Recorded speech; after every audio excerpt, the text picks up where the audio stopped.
I'm Hannah Mason-Macklin, the Director of Interpretation Engagement here, and we're just so excited to be partners with the Cartoon Crossroads Columbus Festival again, and would love to thank our festival sponsors, as well as the amazing team that put this together and all of the hosting institutions.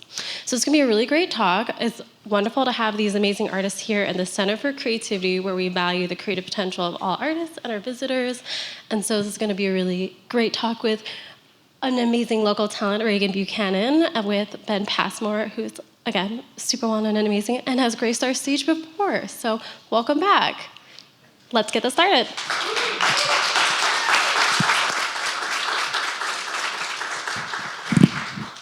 Hello, family. Welcome to the spotlight of Raeghan Buchanan. Shout out to Raeghan. Thanks for coming. All right, thank you.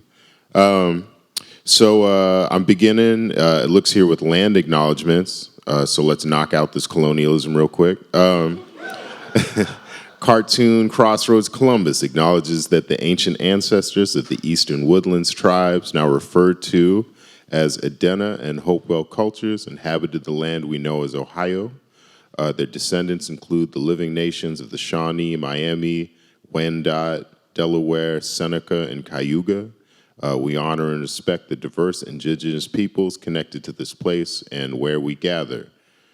So I'm sure all the land will go back soon. Shout out to that.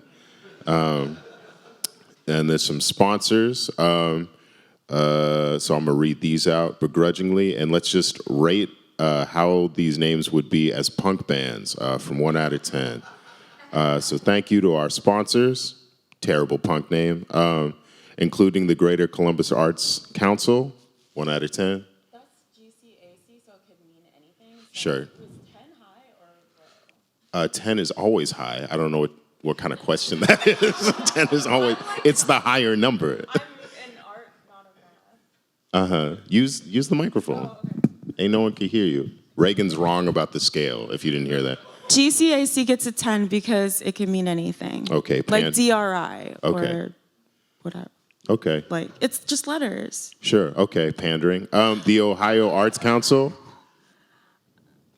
You want me to rate all of them? I would, yeah. This is the panel. Panel. I don't think that, I don't know how connected to my grants they are, so I'll give them a 3. Okay, that's fair. White Castle, kind of a red flag. Yeah, but don't people play shows at White Castle sometimes? Yeah, I've heard of that. Yeah. Waffle okay. House, yeah. Right, at the Waffle House, the Denny's. Yeah, oh, right, sorry. That's what I'm thinking of. Okay, yeah, they have fights. Well, anyway. At Waffle House, yeah, they do. I'm gonna go with a 5 because it's probably ironic. I would say a 7 if it's a white dude and an Asian. Okay. You know Which what I one mean? are we talking about again? Oh, White Castle? Yeah, the movie. Okay, I don't watch Harold that. and Kumar going to, okay, well, I'm not too cool for that movie. Columbus Foundation, also a red flag. Foundation, always weird white shit when it's called Foundation. Yes, I think, no, so that's probably like an ironic name gone wrong. So Sure. I gave that like probably less than a 1 because they probably think they're funny. Right, yeah. No, this is definitely like, the lead singer is a white dude that said the word in context. Yeah, and then I can see them all too. They're all skinny. They all have got like 5 rips in their shirts. Yeah, never touch lotion. Mm-hmm. Yeah. They could wash, but don't. Right, never wash. It's cool not but to they wash. could. Yeah. They have like a shower and parents that Right. told them to wash behind their ears. That's that a told crazy them to- part. You have parents. Because they probably told them to sit up straight, and then they're Right. like, no, I don't want to sit up straight, and then they Right. like called their mom a bitch, and then Jordan Peterson said like, sit up straight, and they're like, oh, It's like, clean your room. Yeah. oh no, okay, Yeah. no, your mom told you to do that. And they inherited the realty business, but are like real quiet about it. Yes, but they have to wait until they like don't live fast and die. Right. The next one is the UBS. That sounds like a syndrome. I'm going to say 1. I don't know what that is. Yeah, I in don't know. actuality. The Japan Foundation. That sounds like a punk band. No, that sounds new wave. That sounds very new wave. 10 for new wave, 2 for punk band. And our other festival sponsors. That's okay. Is that a festival? Other festivals. All right, moving on. Sorry, I'm not trying to drag this. All these. No, let's just do this. Okay. Okay. This is just the rest of it. All these programs in the expo are free to attend because of their support. So shout out to them. Clap it up. Clap it up. Clap it up to the bit. I feel like we did a good job. Thank you. Yeah. We got a couple sincere laughs. A lot of fake laughs, though. I'm going to talk to y'all about that later. No, those are our friends. Yeah, your friends. Oh, God. So Raeghan Buchanan, this is the intro. Strap in. Raeghan Buchanan is an illustrator from Erie, PA. Shout out Erie, PA. I've never been there. Who currently lives in Columbus, Ohio. She's the creator behind the new ongoing series, The Secret History of Black Punk, out by Silver Sprocket. Shout out to Avi. He's still asleep. She also recently had self-published books, Strange Glances, in the Poctober sketchbook, and is featured in the Black Punk Now anthology. That's a James Spooner joint, right? Yeah. He edited it. Are you in that? I don't believe so. Oh, really? I listen to R&B now, which is off by Soft Skull Press. And I'm including a short intro. My name is Ben Passmore. As Hannah said, I was a frequent Nib contributor. My book, Your Black Friend and Other Strangers, has been out there. There's a lot of punk references in there. I write about primarily Black radical history, alienation, riots, stuff like that. And briefly in the aughts, I was wearing vests and back patches. There's no pictures, huh? What were they? We can talk about that later. I quickly started listening to Childish Gambino though, so the patches are gone. Did they make a Childish Gambino patch? Yeah. They did? Yeah, I made one. Oh, you made one? So yeah, so I was thinking to start off because yesterday Raeghan was like, "Don't ask me questions about how I got into punk and stuff," and said that I didn't know her well enough to ask her questions. So I was going to leave a lot of room for Raeghan to talk about herself. But I thought maybe you wanted to talk a little bit about Secret History, just describing the book, if you'd like. Yeah, no, I don't think I said that. Did I say don't ask me questions? Yeah, you said don't ask me a single question. No, I can't. I feel like I feel like this is very unfair. Because, okay, so that's pretty open-ended, I guess. Talk about the secret history of Black Punk, my comic book. Just describe it. It's just got, it's like I don't know, it's kind of like I feel like it's kind of an illustrated like phone book or something like that. It just kind of has, I don't know, maybe like 30 bands in it. I just kind of wanted a reference for people to be able to look things up. There's bands in here that I wish that people had told me about, and I just kind of wanted to collate some of them. So if somebody was like me and nobody was like, "Hey, listen to this band," or whatever, if you were like not cool, then you could find it for yourself. So yeah, it just has illustrations of different punk bands and punk adjacent bands, and then like little descriptions of them, and yeah, some panels in some of the pages. I obviously like splash pages. They said you shouldn't do that, but I did. You can't make everything a splash page, but I can. I think so. That references something like formally. I thought it was really interesting. Not even not just coming from like someone who loves comics, but also like there's a lot of things about this that felt like very zany to me. Like a cutout style, but even like the way that it's written, it sort of got like an improvisational style, which I think is interesting because there's clearly like a lot of like in-depth research that went into it. I mean, maybe you just got all the information off the top of your head, and that's impressive also. But so I thought it's sort of like it is both a comic, but it also has like sort of a magazine feel, which I thought was cool and interesting and different and unexpected. Thank you. Is that a question? Yeah, it could be a question. Okay. Well, I did hear I know that it does look a little zany. In fact, I guess there was a little bit of feedback that some of the comic stores didn't necessarily like that. But then they sold out, so then they liked it. Yeah. That's a good sign. Now they don't care. Do you have like a background in zines? I don't really have a background in zines, but I was a graphic designer professionally for 12 Very years. punk. Yeah. Yeah, well, I mean, I don't know. I had to pay rent. I wasn't squatting Yeah, that's for not very punk. Yeah. 10 years. Rent. We hate rent. A lot of punks pay rent. You pay rent now. Hey, don't make it hot. Yeah. This is about you now. Now I'm asking the questions over here. About my rent. Wait, okay, so what was the question again? Oh, I asked if you had a background in zines, and you said you were a professional graphic designer. Oh no, did I just lose like cred? I don't know. We can take a poll at the end. Okay. I think also, I don't know. I was reading a couple times, going it over, and I didn't want to be like, oh, I'm feeling Emory Douglas vibes, because that feels like the oldest black man thing I could say. But there was something that I felt like there's something just like deeply black about revealing secret history, and I was sort of curious about, in reading it, there was stuff that I had never heard about it.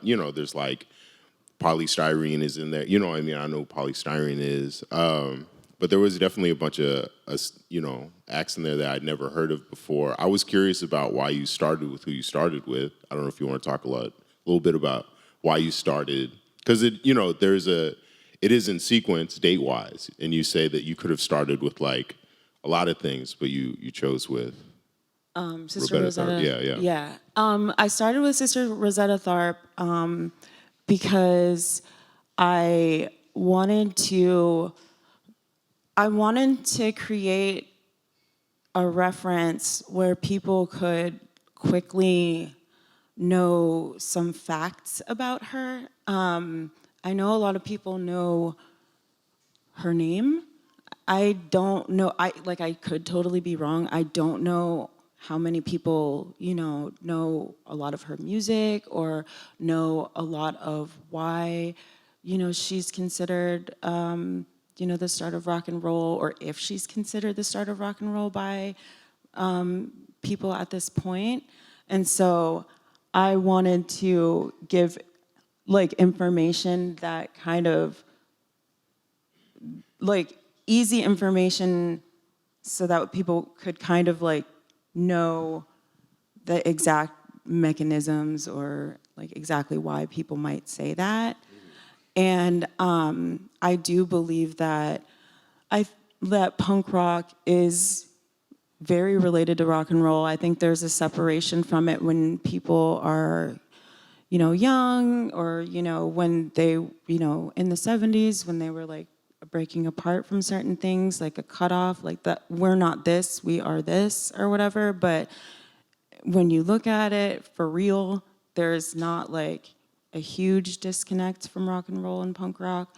And I just kind of wanted to start putting that in the context. And I know that there are a lot of punk bands that do cite rock and roll bands or glam bands and things like that. But, and I'll give an example of Elvis. There's a lot of punk bands that reference Elvis or whatever, but Rosetta Tharpe was, one of Elvis's favorite musicians. So if you're reaching back and the string just stops at Elvis, that's not true or whatever. So that's kind of, I don't know if I got that the way that I wanted to, but I just wanted to start, I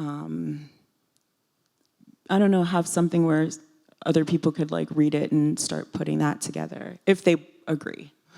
Yeah. I mean, it feels resonant to me, both being into punk and black, but also having a very embarrassing folk punk phase, which I listen to a lot of old black church music too. I'm so glad I know this about you now. Now everyone knows. I think something that leads into something that I thought was interesting because you know, it starts way back and you pick a lot of like current bands too for people to reference and also include like MC Ride or like Horror, which is like a personal fan of mine who does make music that, you know, is punk but also makes like what I would describe as like horror trap, which I thought was cool too. Yeah, I feel like I've heard horror described in all sorts of different ways, but they also crack me up because they, as people, as a band, like do things that freak people out or whatever. They got kicked off the Vans Warped Tour one year for being a hardcore band. And then I think one year I don't know if they applied and got rejected from Afropunk or if they just, anyway, regardless, they just showed up and started playing without being invited or whatever. And when anybody says anything to them, I feel like they really like bite back or whatever. And so I feel like, I don't know, it was like, funny, one time I was looking for the record in one of the record shops and I was trying to describe how you spell their name and the record shop owner was like, or whatever. And I'm just like, no, this is like, I don't know, it's like, this is interesting stuff. And you're just laughing because their name has like 9s in it and you're like, oh, these like newfangled kids, this is like what they do or whatever. And I'm like, I don't know, to me, you know, they kind of embody what people, like, because people are, I feel like I'm, you know, really into the history of stuff and like the legacy stuff or whatever, but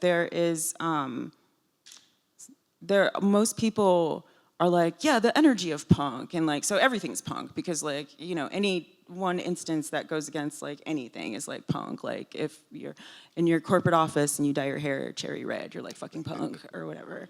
But then they're like, the 9s, we don't carry that or whatever. Right. But anyways, I don't remember the question. Somebody told me that I should bring a notebook and write the questions down so I quit forgetting them, but I didn't do that. I feel like you're doing a good job. Okay, thank you. Yeah.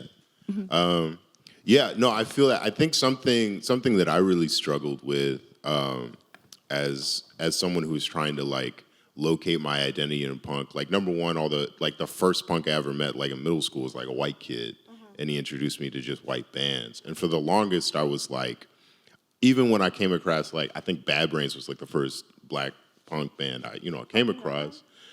That's right, personally, yeah. Even that, I was still thinking of like, okay, but black is a variation of punk, which is white. You know what I mean? So I don't know if this was your experience also, but feeling like I did find like increasingly like I think maybe it was like James Spooner's like Afropunk like documentary, which I think was like the first time where I was like, no, like this is really, really common.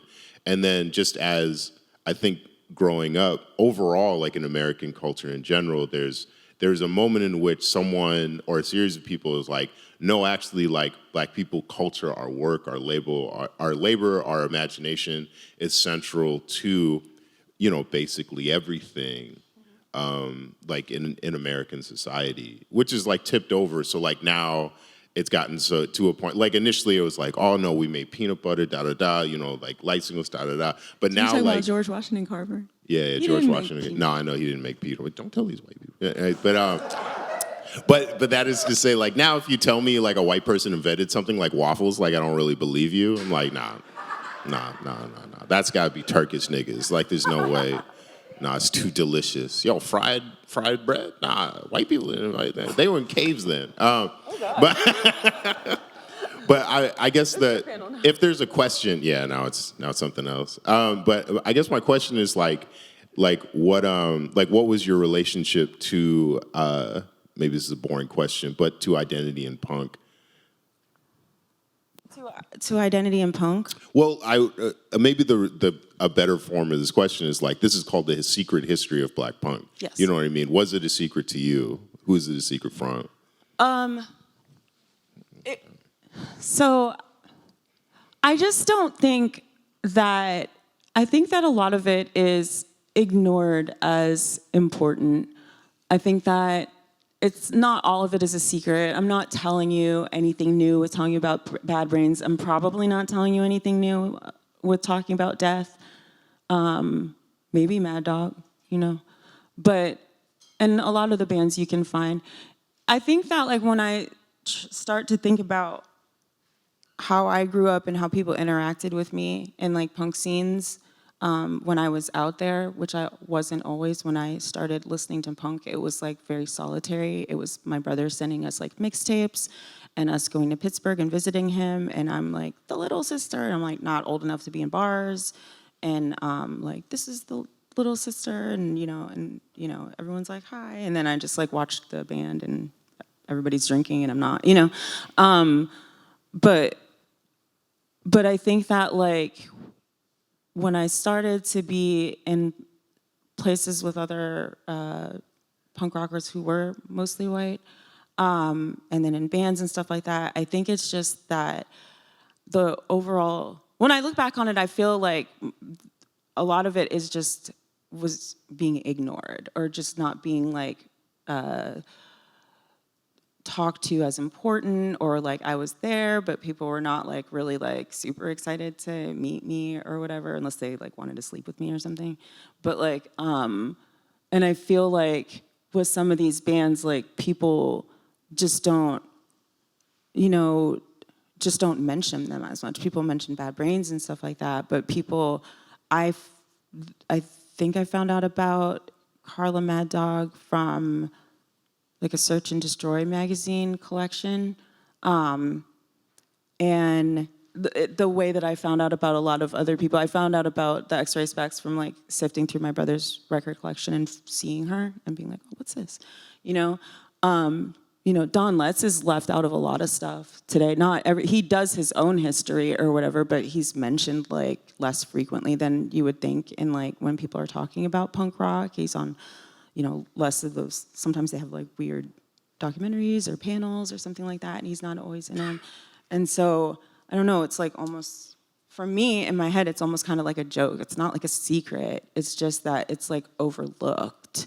Like people didn't think it was important. Like nobody knew how I would feel if, or maybe didn't care how I would feel if somebody was like, this is pure hell, here's pure hell, you would like pure hell, or whatever, or if people were like listening to that, you know what I mean? It's just like, whatever. But then I find it, and I'm like, what the fuck is this shit? This is awesome, like, I love this, like, and then, you know, you hear about, you know, their influences a lot of these bands were influenced by Jimi Hendrix or Parliament Funkadelic, which is not stuff that you hear when people talk about proto-punk. They always talk about the same, you know, kind of bands, which are proto-punk or whatever. That's what people are influenced by, like the New York Dolls and the Stooges and stuff like that. But I see Parliament Funkadelic mentioned everywhere when it's a black punk band. And so it just expands the history for you. And I just don't think some people are just, I think people sometimes see it, but they're just like not as interested in like talking about it. So that's kind of why it's like a secret or whatever. Kinda, that's how I feel. Yeah, that you're talking about like yeah, when I was reading, I was really curious about like what research for this book looked like. Like if you were drawing primarily from things that you had come across like over the course of being a punk that loves punk music, or you know, like I do a lot of research around like armed black resistance, which means like reading among other things like a lot of really dense books or a lot of primary texts. So I was curious what that looked like for you. Some of it, like the Rosetta Tharpe, there's a book called Sister Shout by Gail Wald, and there's a documentary that you can find on YouTube. I definitely was not, I'm not like an academic, like clearly, and I don't really, you know, I wasn't like taught to research and write or anything like that.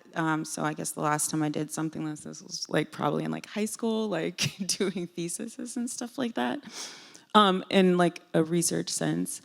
Some of them, yeah, had like good sources. Some of them, Carla Mad Dog actually has, she's passed, But she actually has a personal website where she like has many pages and has written out her story and stuff. And that's where I got a lot of that stuff from. Some of them pages just kind of have like band lyrics on it and everything like that. That was Bobby Porter from Thin White Line and Short Dark Strangers, who was somebody that I knew and went on tour with. He lived in Pittsburgh. So yeah, like, I guess reaching out to some people sometimes too. The publisher really wanted to make it a point to reach out to people and make sure that they were okay with being in the book, and that like if they had anything to offer as far as like, did I get something wrong? You know, so stuff like that. But it was like kind of a lot of like weird websites that I would find stuff on, like somebody like johnsmith.com and, you know, interviewed, you know, this person, and it's like just like 5 pages on the website, and he just like randomly put it up. But he did interview the person, so it was in their own words and stuff like that. So I kind of was excited when I found stuff like that, because I kind of felt like it was probably the most honest.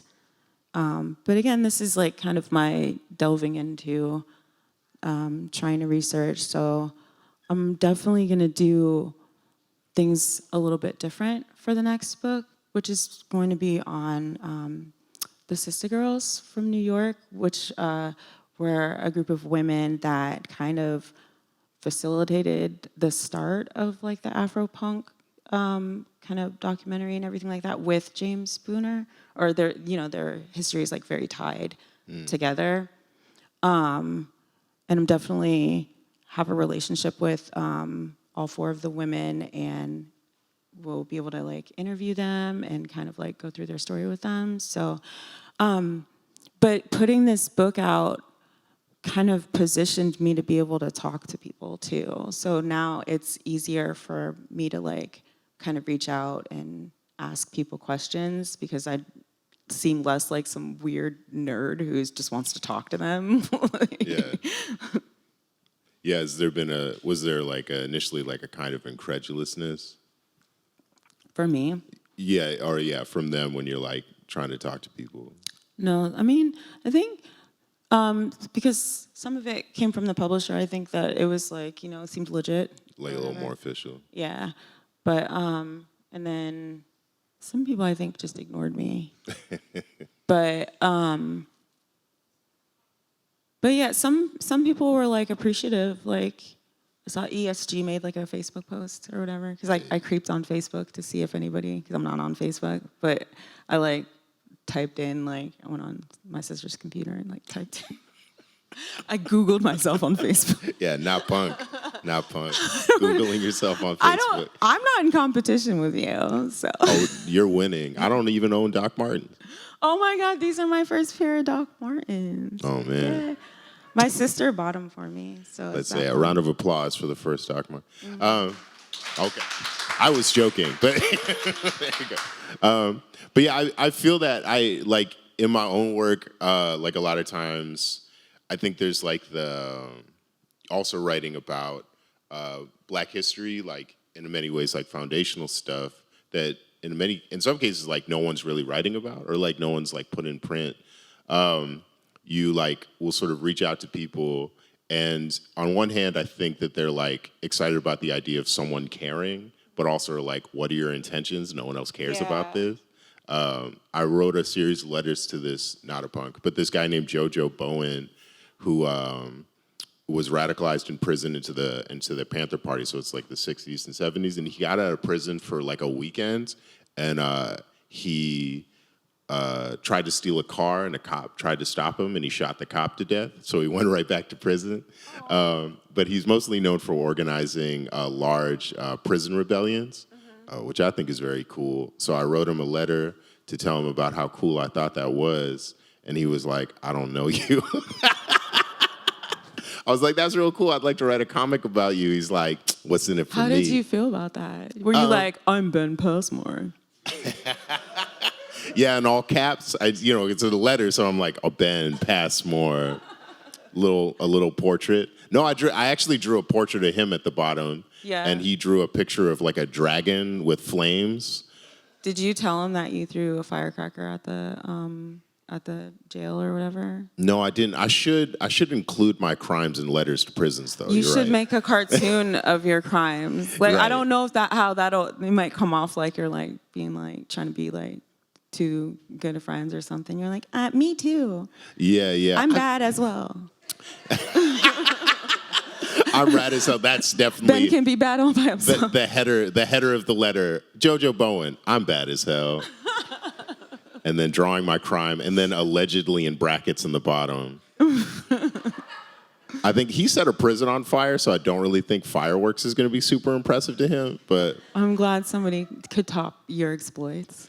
I mean, I'm also thirsty for compliments, so I'll try it out. Okay. So you mentioned that this is going to be a series. Yeah. And I was thinking about that because like the first one is so time spanning. So I was wondering about what your aspirations were for the future issues. Well, first of all, also, this is getting published is weird for me. This is a weird experience. It's like weird to be in rooms with people who have publishers and like everybody's doing, you know what I mean? Like it just wasn't anything I was thinking about. I mean, I feel like I do stuff and then I don't know.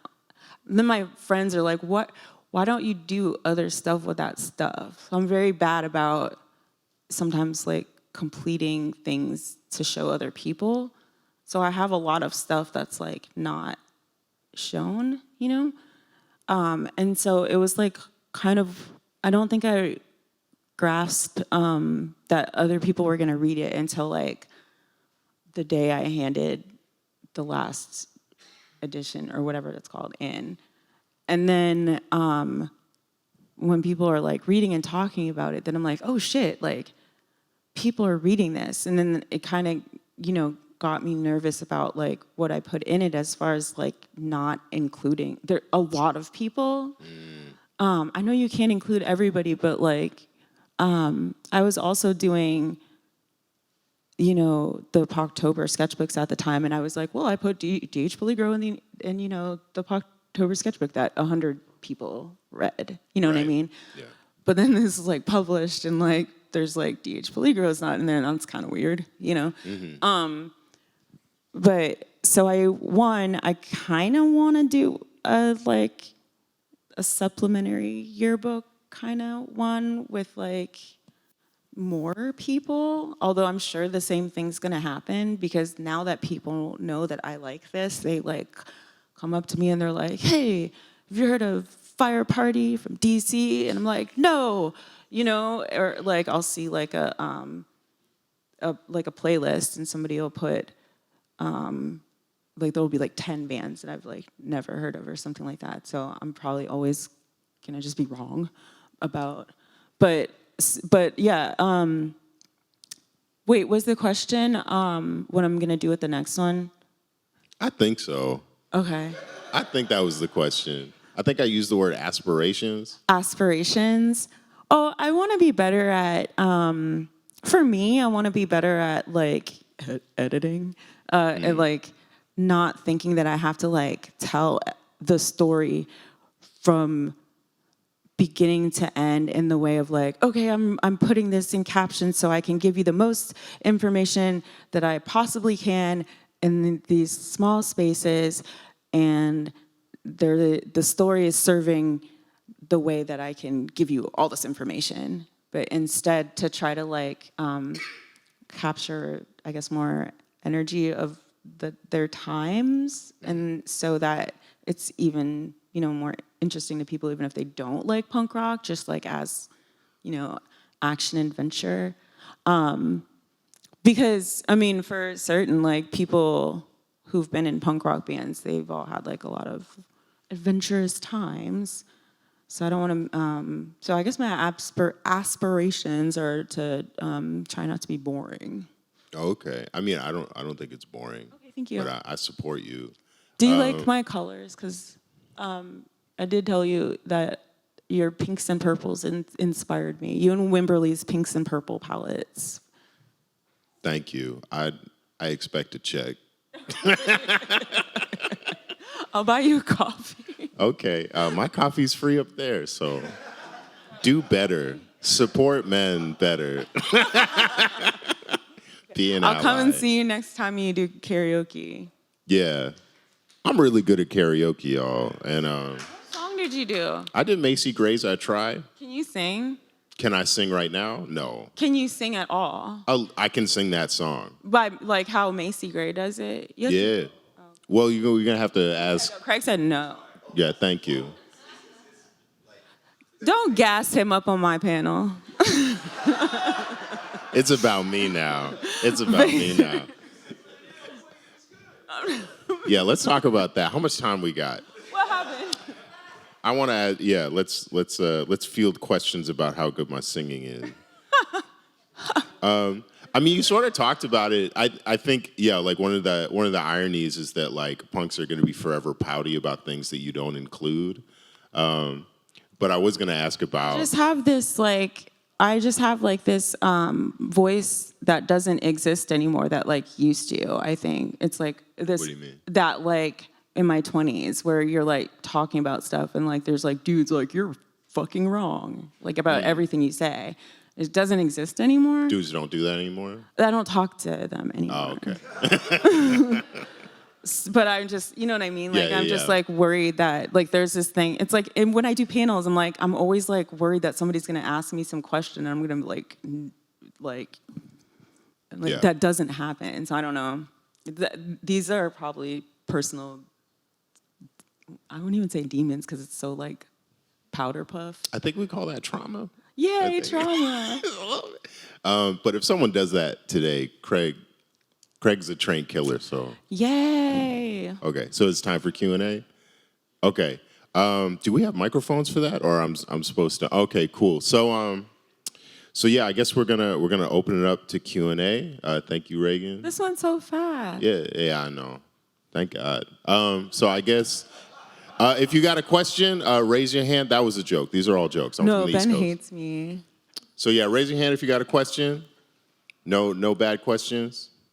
Right. Is there a determiner that you hold true for what punk is? Yeah. Say on the mic because I can't remember. Sure. Is there a determiner for how you define what punk is? For anyone that wants to know, like how close on the fringe they might be to punk culture or aesthetic, is there something that like really resonates to you guys as practitioners and fans that say, this is what I think punk is, even though that can be something very personal? I think that, I'm going to say it wrong, but I think it might, I don't know if it's on one of these slides, but the Don Letts quote where it's like, punk isn't safety pins and mohawks, it's a history and a legacy. Of everything that I've read, that's the thing that resonates with me the most because I believe, and tell me if I'm wrong in saying this, I always like think about like, I'm not comparing punk rock to the Black Panthers, but I'm saying like, they were both, I feel, I don't know if I can finish. I feel like they were both small movements that went so far that like the Black Panthers, I read somewhere that the membership of the Black Panthers was really only like 200 at like any given time. It was probably more like 1,000 or 2,000. Well, then I'm wrong. That's still very small for their impact. But punk rock had, in England and New York and LA and the Midwest, even though they don't talk about that, had like sort of a small membership, but then it just like reputation got so huge to the point where it's everywhere today. Like I feel like it's like a gauntlet that people go through. They're like, deciding to be punk or not, or like rejecting being punk. Like I don't have to dye my hair. I'm punk rock by wearing a sweater. It's like so pervasive. So for me, I just have to boil it down to like the actual history and then the legacy of like what came after it. And so I just concentrate on what people did musically, and kind of in their scenes, like there's so many people who did so many different things, like with punk rock. Some people did like to help their community. Some people liked to beat people up. All of these people were punk rock. There's like no defining it for me. Yeah, I think punk is interesting, and I mean, there's comparisons for like a lot of things, but at a certain point, like punk became a product, Mm-hmm. and in that way was narrowed. In part, like artificially, right? To sort of like to produce this like it's like captured, right? Mm-hmm. For people to sort of like easily fill in. Mm-hmm. So I always think that that's interesting, the conversation about like what's real punk. That Right. you're always And fighting against that. I also feel like a lot of the DIY like attribution like goes to punk or whatever, which I understand that how it's like proliferate. I tried to say that word. You got it. I'm gonna stop in that way. But DIY is, again, that's something that like our people have always done. So that's like, some of the stuff that's attributed to punk rock is like, okay, but I think, yeah, it's always been there. So it's just, I don't know, it's hard to talk about. It's kind of weird.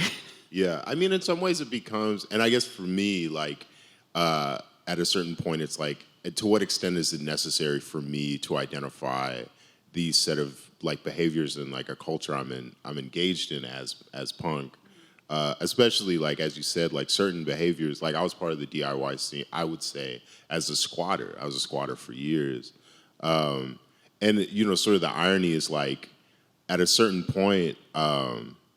Like I'm wearing joggers and Jordans in my squat. I'm still going to at least the outside of punk shows. You know what I mean? I'm getting into fights and stuff. Yeah, I'm absolutely, yeah. And, at a certain point, I was like, I listened to French Montana more than I listened to anything else.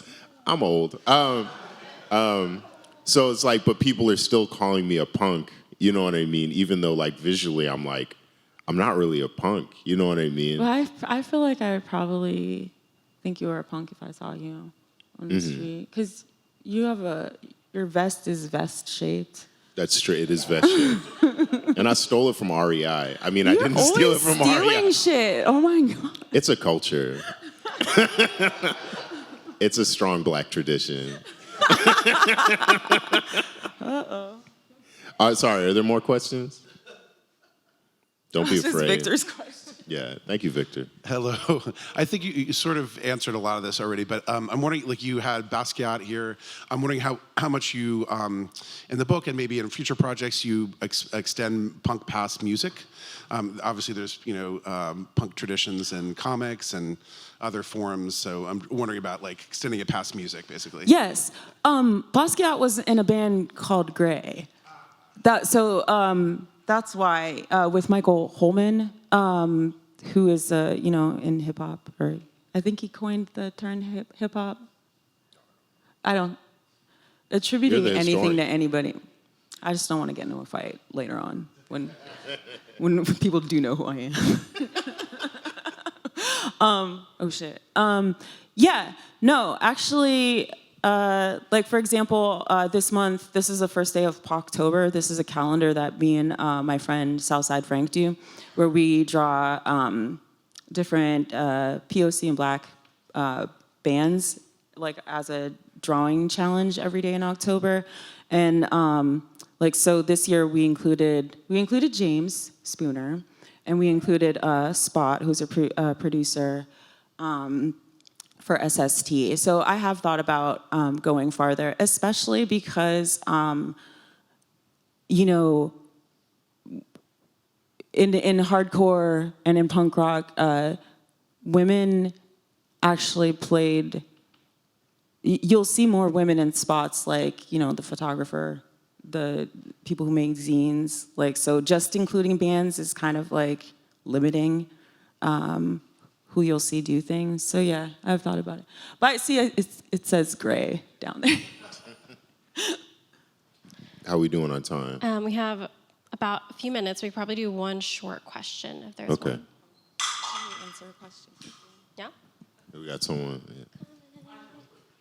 Wait for the microphone. What is your definition of punk? Because you have to define something to know what it is. Yeah, for me. that's I think the when I was talking I've not about. gotten a definition yet.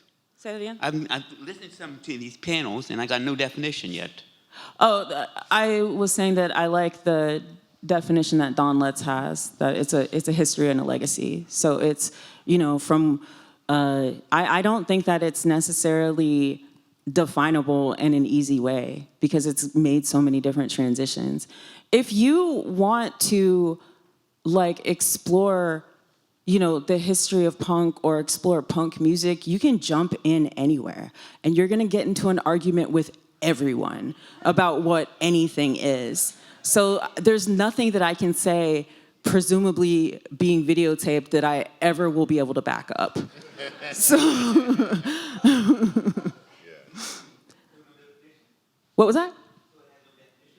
Are you asking me?